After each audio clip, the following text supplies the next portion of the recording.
There is growing speculation that former FBI Director James Comey could find himself in hot water legally following the release of DOJ Inspector General Michael Horowitz's report on the FBI's handling of the Hillary Clinton email investigation. The document is set to be released on Thursday of this week. Reportedly uses the word insubordinate to describe James Comey's behavior during his time at the FBI. Here's President Trump's attorney Rudy Giuliani just yesterday. First thing we're going to get is a report from Inspector General Horowitz on Comey's handling of Hillary, which I think is going to be very, very critical, as it should be. Comey really has a chance of being prosecuted as a result of it, but we'll see.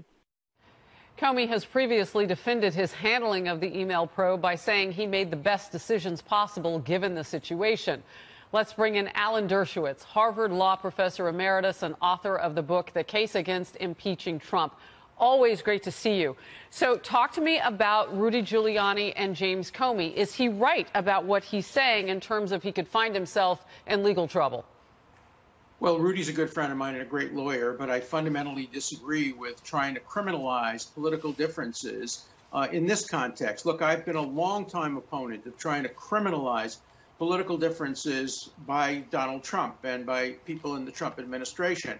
And now that the shoe's on the other foot, I take the same position. Let's not turn disagreements into crimes. Even if he acted insubordinately, that's not a crime. And we have to start disarming both sides and stop weaponizing the criminal justice system and using it against political opponents. So I hope that if he's criticized, that's fine in the marketplace of ideas. But let's not turn criticism into criminalization on either side. All right, so that's Rudy Giuliani's take on it. But let's take a look and hear from Bob Goodlatte on the same topic, because what he's saying is if it does progress to the point where Comey or anybody else coming out of the Inspector General's report needs further litigation or prosecution, here's what he sees. I think, and many others in the Congress continue to think, that we need to have an independent special counsel, separate and apart from the work that Mr. Mueller is doing, to handle these potential criminal referrals and to look into this matter for the possibility of finding further matters beyond what the Inspector General does. So, Alan, what I hear the Congressman Goodlatte saying there is, you know, let's have somebody who can take a look at this so that you can see whether or not it's simply politics.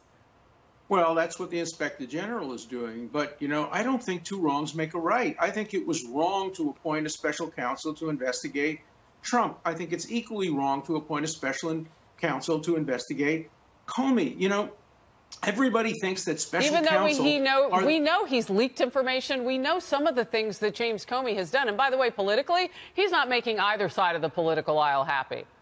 There's no question about that, but you don't turn political opposition into criminalization. Leaking is not a crime unless it's leaking of a grand jury material. Let's understand that there are criminal statutes, and they should be defined narrowly, and we shouldn't be weaponizing the criminal justice system against either side. I was critical of President Trump when he called for lock her up to Hillary Clinton, or let's have a special counsel to Hillary Clinton. The president has said that he thinks special counsel are unconstitutional. I don't agree with that. But if he thinks they're unconstitutional as to him, they are surely unconstitutional as well as to Comey or as to anybody else. We have to have neutral principles, the same principles. All right. People confuse my advocacy. I'm not there as an advocate for President Trump. I'm an advocate for civil liberties because the American Civil Liberties Union is dead in the water. Alan, because I'm going to lose you, and I want to step in with what we know to be true about allegations of bias inside the FBI. We had text messages flowing between at least two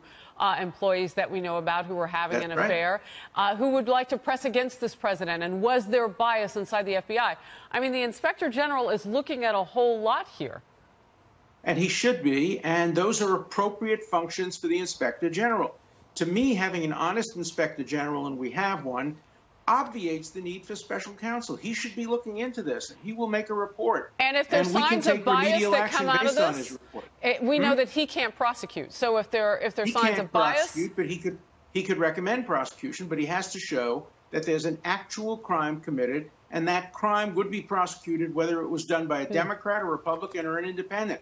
We have to have one standard of justice for all, and we have to use the criminal law only as a last resort when there's clear evidence beyond a reasonable doubt that an existing statutory crime has been committed. I don't think that standard has been met for anybody so far involved in this whole disaster. All right. Well, we will all be waiting for that IG report to come out to tell us exactly ahead of a Senate hearing as well. So we're going to learn a whole lot later this week. Alan Dershowitz, thank you for being on the program. Appreciate your time. Thank you so much. Well, Democrats plunged their rhetorical knives into the Clintons. Hillary Clinton is looking further afield to explain the collapse of her family's political dynasty. On Saturday, Hillary claimed her husband would never have become president if that dastardly Fox News has existed back in 1992. Watch. Unfortunately, our body politic's immune system has been impaired because there has been a concerted effort, starting with the creation of the Fox network. It wasn't there when Bill first ran. It was one of the reasons he probably survived. They're delivering partisan advocacy positions, irrespective of the truth, the facts, the evidence. It's a germ in the body politics, like Ebola. Mark Stein is another person who might have derailed the Clintons back in '92. Lucky for them, he was still writing about the arts at the time. He joins us now.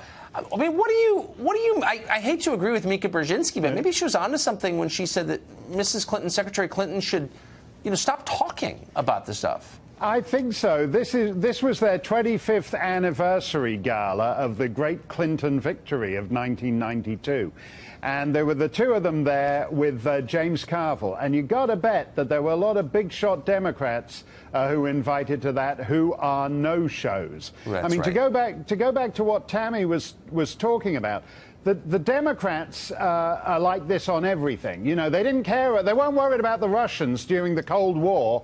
25 years after it ends, they're worried about the Russians. They weren't worried about Bill Clinton's behavior when he was in the White House. 25 years later, the senators are now saying, oh, yes, he should have resigned over Monica Lewinsky. The New York Times ran a piece a couple of days ago called I Believe Juanita.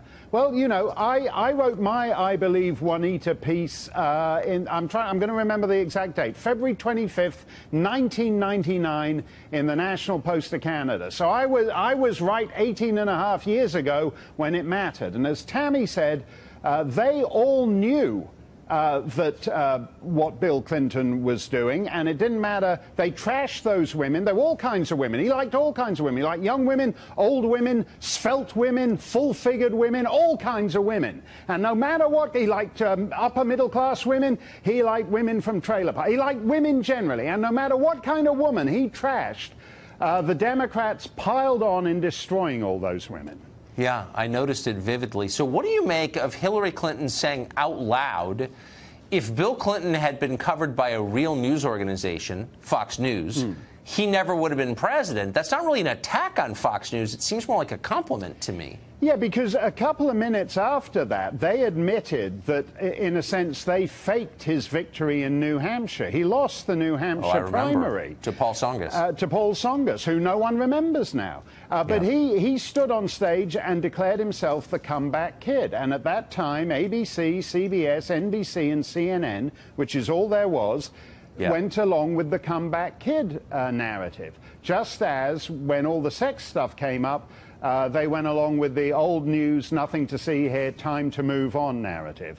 And had Fox News been around, I've no doubt, I can imagine Sean Hannity doing one of his opening monologues, pointing out that, in fact, Paul Tsongas was the winner in New Hampshire, and it was nothing to do with Bill Clinton and his comeback kid. I mean, it would have been a very different environment for them. But should she admit that the only reason he won is because the press was tame and obedient and refused to cover the actual news? I mean, that's what she's saying. That's what they want, Tucker. I mean, don't forget, I mean, what is it that Bill Clinton, why are we in a mess now? Why shouldn't, I mean, look at it this way, why shouldn't Al Franken grope a woman? It's because the media told us it doesn't matter being a pig. Character doesn't matter. The fact that Clinton was a successful president meant anything he did in his private life was irrelevant. And the Democrats told us back then in the 90s, everybody does it. And now, as the opening of your show has pointed out, everybody does do it. They do it in Hollywood, they do it in Minnesota, they do it in the halls of Congress.